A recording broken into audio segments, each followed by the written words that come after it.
জানিয়েছেন যে তাকে ডিভিশনে না রেখে নর্মাল কয়েদিদের সাথে সেলে রাখা হয়েছে, যে সেলে সব ফাঁসির আসামি রয়েছে। সেখানে 2000 জন আসামিদের মধ্যে 1500 জন আসামি রয়েছে যারা ফাঁসির আসামি। এমন ধরনের একটা জায়গায় তাকে রাখা হয়েছে।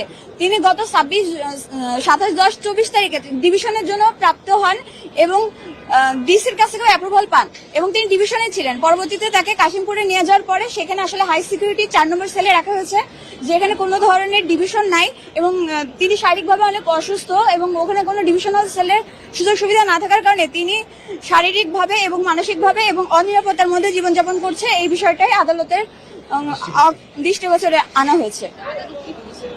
আদালত বলেছে এই বিষয়ে একটি লিখিত অভিযোগ আদালতের কাছে দিতে, তিনি সেটা পর্যালোচনা করে একটি রেজাল্ট দিবেন। আরেকটি যে বিষয় সেটা হচ্ছে যে সপ্তাহে প্রত্যেকটা আসামি তার পরিবারের সাথে কথা বলার সুযোগ থাকে।